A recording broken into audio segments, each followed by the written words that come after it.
birth of criminalistics. Hans Gross, he is an Austrian criminal jurist. He is one of the founder of criminalistics, and he wrote the handbook for coroners, police officials, and military policemen in 1893. So, nung inilabas ni Hans Gross yung handbook for coroners, police officials, and military policemen, they generally acknowledge that as the birth year of the field of criminalistics. And according to Gross, he also adapted some fields to the needs of criminal investigations. Nag-adapt siya kagaya ng crime scene photography na makakatulong sa criminal investigations. And year 1912, he went on to found the Institutes of Criminalistics as part of the University of Graz Law School. And these institutes was followed by many similar institutes all over the world. Archibald Race established the Institut de Police Scientifique of the University of Lausanne in 1909, the world's first forensic science school. Dr. Edmond Locard became renowned as the French Sherlock Holmes. He developed the fundamental principle of forensic science, known as Locard's exchange principle. Every interactions leave a trace. After convincing the line or friends, police department to lend him 2 attic rooms and 2 aides. He established what may have been the world's first criminal laboratory in 1910. Taong 1909 daw po, si Archibald Race ang siyang kauna-unahang nag-establish ng Institut de Police Scientifique of the University of Lausanne, na kung saan ang pinakakauna-unahang forensic science school. Sa taong ding ito, nakilalang Sherlock Holmes of France si Dr. Edmond Locard, na kung saan siya ang nag-formulated ng forensic science na every contact leaves a trace, which become known as Locard's exchange principle. Sa taong 1910 naman, natagpuan niya ang first criminal laboratory sa buong mundo, na kung saan pinersuade niya ang Police Department of Lyon or France at binigyan siya ng 2 attic rooms and 2 assistants. Sherlock Holmes was written by Arthur Conan Doyle in the late 19th century, which popular due to forensic use of reasoning in detective works. Some of the scenario in the novel includes trace evidence, question document examination, and toxology to solve the cases of the crime. Art forensic, known as art authentication of art investigation, is a specialized field within forensic science that focuses on examining and analyzing artworks to determine their authenticity. Computational forensic, also known as digital forensics or computer forensic, is a field within forensic science that focuses on investigations and analysis of digital evidence to uncover and analyze information related to criminal activities. Criminalistics, known as forensic science of forensic analysis, is a scientific discipline within the field of forensic science that focuses on the examination and analysis of physical evidence found at crime scenes. Criminalistics encompasses various scientific techniques and methods to collect, preserve, analyze, and interpret evidence in order to provide objective and scientifically based information for criminal investigation and legal proceedings. Digital forensics. Criminalists specializing in digital forensics investigate and analyze digital devices, computer system, or digital data to uncover evidence related to cybercrimes, digital fraud, or data breaches. They recover and examine digital evidence such as emails, documents, or metadata using specialized tools and techniques. Ear print analysis, also known as ear impression analysis or ear identification, is a forensic technique that involves the examination and comparison of ear prints found at crime scenes or on items on evidence. Just a fingerprint and DNA can be used for identification purposes. The unique characteristic on individuals' ear can be also be utilized to establish their presence or involvement in a crime. Forensic accounting is a specialized branch of accounting that combines investigate skill with financial expertise to uncover, analyze, and present evidence related to the financial fraud, embezzlement, disputes, and other financial irregularities. Forensic accounts utilize their accounting knowledge and investigate techniques to assist in legal proceedings such as liquidation, arbitration, or criminal investigation. Forensic aerial photography. It's important to note that the use of aerial photography in forensic investigation must comply with legal regulatory requirements, including privacy laws, aviation regulation, and obtaining necessary permissions. Forensic anthropology is a multidisciplinary field that combines knowledge from anthropology, anatomy, archaeology, and forensic science. By applying scientific techniques to human remains, forensic anthropologists contribute to the understanding of human identification, the investigation of crimes, and the resolution of medico-legal cases involving skeletal remains. Forensic archaeology play a crucial role in the investigation of crimes, missing person cases, and other medico-legal contexts. Through the application of archaeological methods and principles, forensic archaeologists contribute to the recovery of analysis of evidence, aiding the understanding of events and providing valuable information to support legal proceedings. Forensic astronomy is the use of astronomy, the scientific study of celestial objects, to determine the appearance of the sky at specific times in the past. Forensic botany, otherwise known as plant forensic, is the use of plants in criminal investigation. This includes the analysis of plant and fungal parts, such as leaves, flowers, pollen, seed, wood, fruit, spores, and microbiology, plus plant environment and ecology.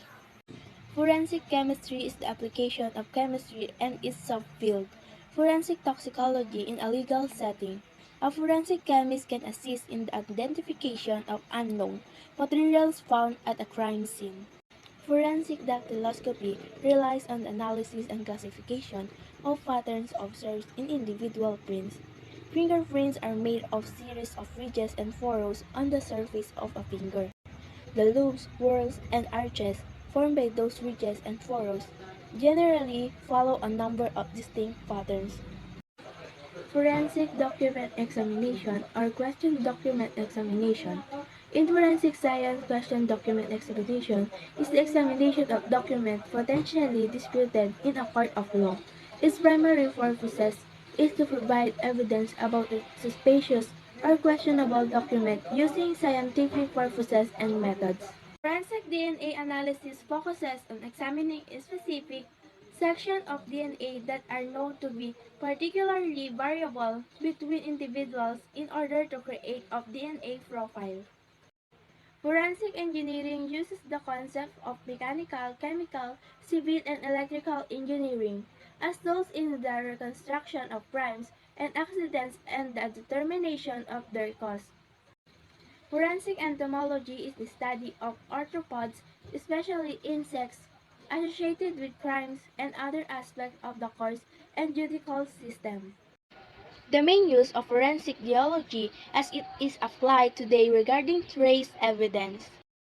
Ecology, the investigation of Earth's surface to look for exposed or hidden objects as well as sample crime scene and control areas for evidence.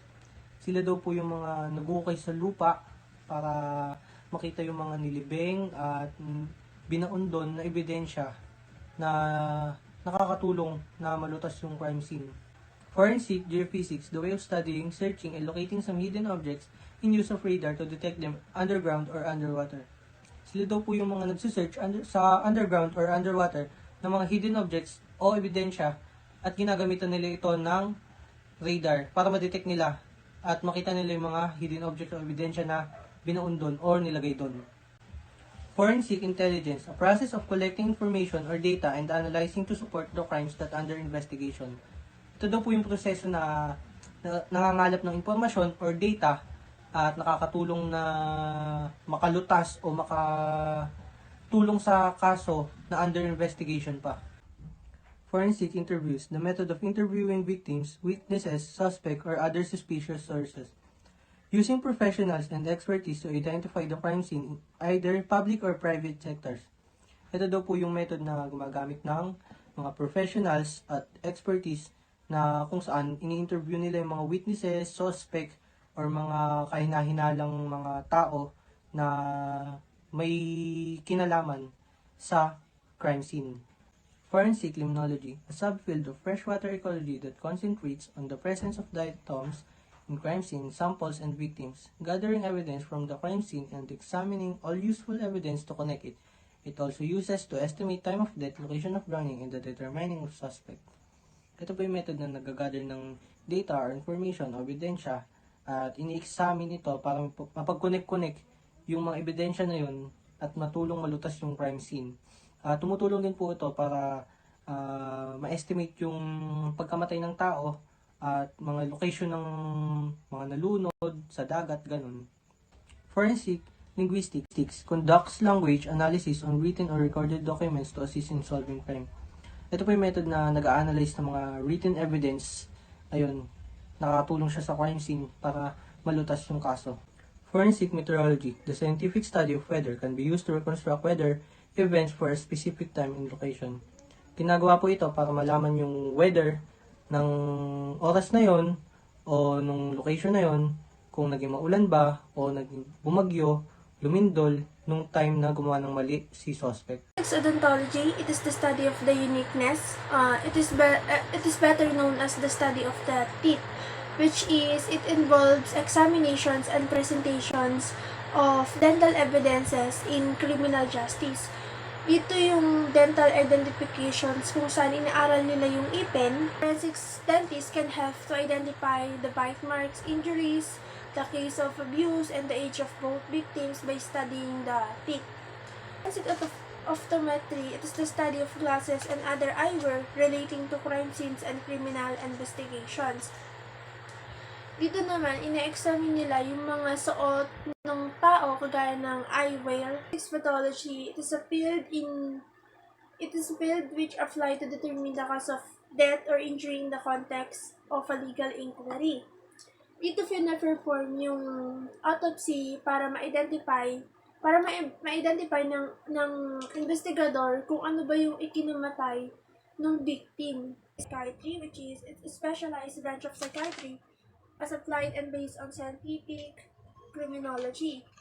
So it is a scientific study of the relationship between mental disorders and criminal behavior.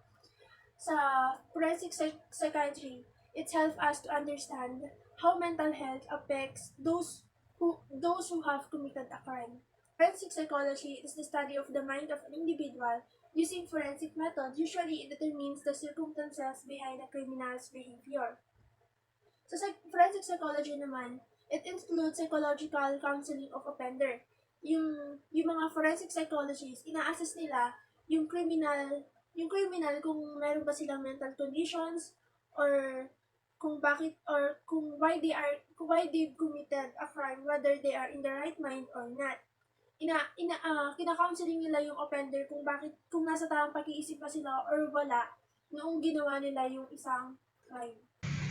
Ang forensic serology ay pag-aaral ng body fluids. Body fluids tulad ng semen, blood, sweat, breast milk, saliva, at iba pa.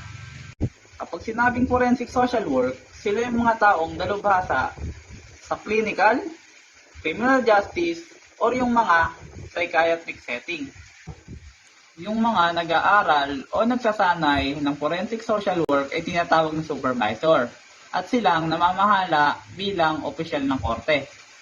Ang forensic toxicology ay pag-aaral ng mga epekto ng drug sa katawan ng tao. Halimbawa na nga lang nito ay ang shabu, marijuana, at iba pang uri ng nakakalason sa ating katawan.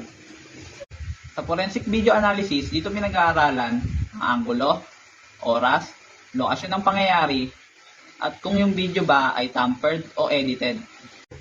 Sa mobile device forensic naman, dito pinag-aaralan yung mga datos na nakukuha sa mobile device. katulad ng phone call, history, at deleted messages.